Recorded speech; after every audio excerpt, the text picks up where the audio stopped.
Amma ba'd. Dewan Hakim yang kami hormati, hadirin sebangsa seagama yang kami banggakan, dari Sabang sampai Merauke, berjajar puluhan ribu pulau, ratusan suku dan bahasa, ribuan adat istiadat serta beragam agama. Itulah Negara Kesatuan Republik Indonesia NKRI, dengan dasar negara Pancasila yang menjunjung tinggi demokrasi. Pada tanggal 17 April tahun 2019 yang lalu, masyarakat Indonesia baru saja selesai melaksanakan pemilihan umum sebagai perwujudan demokrasi di Indonesia, di mana masyarakat Indonesia telah ikut terkuras energi dan emosinya dalam panggung kompetisi pemilu yang sangat keras, bahkan sampai menyeret masalah-masalah sosial, rasisme, etnisisme, ekonomi, bahkan permasalahan agama pun dieksploitasi sebagai strategi pemenangan politik untuk merebut simpati rakyat. Hoax sebagai strategi kampanye, dan tak terlewatkan kampret dadu ceponggung turut serta dibawa-bawa menghiasi panggung politik yang katanya adalah tuntutan demokrasi, padahal mengingkari demokrasi yang katanya people power, padahal bisa merusak persatuan dan kesatuan NKRI. Berangkat dari keprihatinan akan kondisi seperti ini, maka izinkanlah kami untuk menyampaikan sebuah syarahan yang berjudul Merawat Keberagaman dalam Kesatuan NKRI. Tema Syarhil Quran inilah yang akan kami uraikan pada kesempatan yang berbahagia ini, dengan landasan firman Allah dalam Al-Quran surah Al-Hujurat ayat 13 yang akan dilantunkan oleh Qari'ah berikut.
Dialah orang yang paling bertakwa. Sesungguhnya Allah Maha mengetahui, Maha teliti. Dewan Hakim yang kami muliakan, hadirin wal hadirat, ma'asyiral muslimin rahimakumullah. Menurut Syekh Az-Zuhri yang bersumber dari Ibnu Munzir, Ibnu Abi Haqi dan Baihaqi yang dinukil dalam kitab Ad-Dalail bahwa secara tekstual ayat tersebut diturunkan sebagai teguran kepada Bani Bayyadah ketika Rasulullah memerintahkan kepada Bani Bayyadah untuk menikahkan putri mereka dengan budak yang bernama Abu Hindun, dan dengan sinis mereka berkata, pantaskah putri kami dinikahkan dengan budak kami? Maka turunlah ayat ini yang secara tekstual ditujukan kepada Bani Bayyadah. Namun secara kontekstual ayat tersebut merupakan landasan sosiologis untuk merajut kebersamaan di tengah-tengah keberagaman, dan juga termasuk dalam konteks merawat kesatuan NKRI dengan cara menjauhi sikap diskriminasi dengan saling membuka diri, saling menjalin komunikasi, saling sinergi dan saling melengkapi agar tidak ada dusta di antara kita. Namun terkadang realitanya sangat menyedihkan. Hanya karena gara-gara berbeda organisasi, rakyat kita gampang saling mencaci maki. Gara-gara berbeda partai, tetangga pun bisa saling bantai. Gara-gara berbeda pendapat, saling sikat bahkan. Gara-gara berbeda suku, mudah berseteru. Padahal Rasulullah Sallallahu Alaihi Wasallam dengan tegas mengingatkan, laisa minna man da'a ila asabiyah, wa laisa minna man qatala ala asabiyah, wa laisa minna man mata ala asabiyah. Bukan termasuk umatku orang yang menyeru karena fanatisme golongan, dan bukan termasuk umatku orang yang berperang karena fanatisme golongan, dan bukan termasuk umatku orang yang mati karena fanatisme golongannya. Hadis riwayat Abu Daud. Lalu bagaimanakah solusi dasar untuk merawat keberagaman dalam kesatuan NKRI? Sebagai jawabannya, mari kita renungkan firman Allah dalam Al-Quran surah Ali Imran ayat 103 yang akan dilakukan oleh qari'ah berikut. Wa'tasimu bihablillahi jami'an wa la tafarraqu.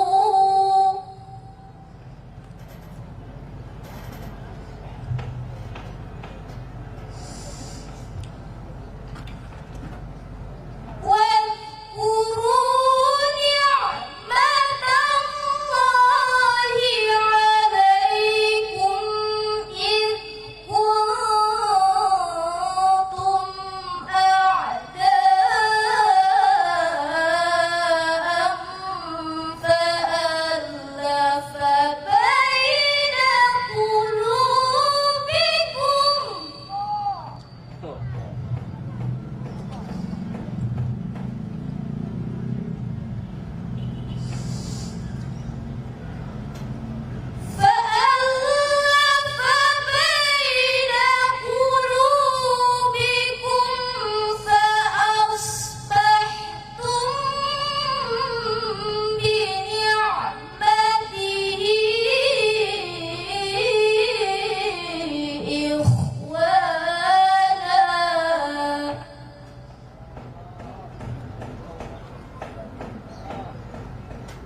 وكنتم على شفا حفرة من النار فأنقذكم منها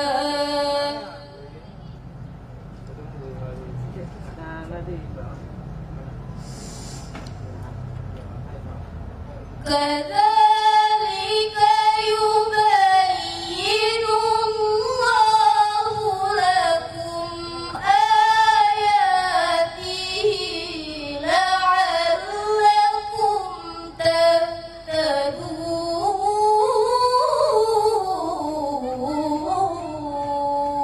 تهتدون صدق الله العظيم. Dan berpegang teguhlah kamu semuanya pada tali agama Allah, dan janganlah kamu bercerai-berai, dan ingatlah nikmat Allah kepadamu ketika kamu dahulu masa jahiliyah bermusuh-musuhan. Lalu Allah mempersatukan hatimu dengan karunia-Nya, kamu menjadi bersaudara. Sedangkan ketika itu kamu berada di tepi jurang neraka. Lalu Allah menyelamatkan kamu dari sana. Demikianlah Allah menerangkan ayat-ayat-Nya kepadamu agar kamu mendapat petunjuk. Maha benar Allah dengan segala firman-Nya. Saudara-saudaraku seprovinsi Aceh yang dirahmati Allah, secara kaidah usul fikihnya, ayat tadi menjelaskan al-aslu fil amri lil wujud. Pada dasarnya suatu perintah menandakan kewajiban. Dengan demikian Allah memerintahkan kepada kita semua untuk bersatu padu dan jangan berseteru. Demikian penjelasan Imam Ibnu Katsir dalam tafsir Al-Quran Al-Azim. Lalu bagaimanakah relevansinya ayat tersebut dengan kehidupan bangsa kita? Alhamdulillah hadirin, walaupun Indonesia dari Sabang sampai Merauke, tapi bangsa Indonesia sadar bahwa bangsa Indonesia bukan hanya pulau di Aceh yang terkenal dengan pesona terumbu karangnya, atau hanya pantai Kuta Bali yang terkenal dengan sunset cantik dan menawan. Indonesia juga bukan hanya padang yang terkenal dengan rendang padanya, atau hanya Ambon Manise saja. Dan Indonesia juga bukan hanya ibu kota Jakarta saja yang rencananya akan dipindahkan ke Kalimantan, tapi bangsa Indonesia sadar dengan persembahan Bhinneka Tunggal Ika, walau berbeda tetap satu jua, yang dilandaskan dengan dasar negara Pancasila dan Undang-Undang Dasar 1945.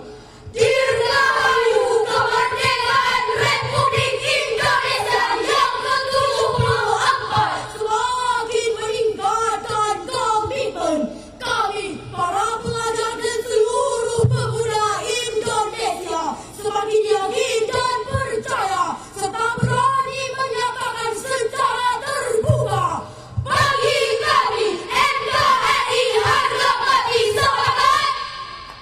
Tapi ingat, di balik kesepakatan di forum ini, kita harus tetap tetap waspada karena masih menghadapi tantangan ke depan, terutama ancaman radikalisme, konflik sosial, terorisme, dan perang saudara yang dipacu dari berita-berita fitnah yang saat ini merajalela dan berpotensi memecah belah persatuan dan kesatuan bangsa. Jangan mau diadu-adu, jangan mau diharu-biru, apalagi mengharu-birukan NKRI. Oleh karena itu hadirin, dapat kami simpulkan bahwa untuk merawat kesatuan NKRI adalah dengan cara menerima keragaman sebagai suatu takdir dan anugerah dari Allah kepada bangsa ini, yang jika dikelola dengan baik, dengan jiwa dan falsafah Pancasila, dengan bergandengan tangan, insya Allah akan menghasilkan energi yang luar biasa untuk mewujudkan cita-cita proklamasi dalam kolong langit NKRI harga mati. Demikian yang dapat kami sampaikan.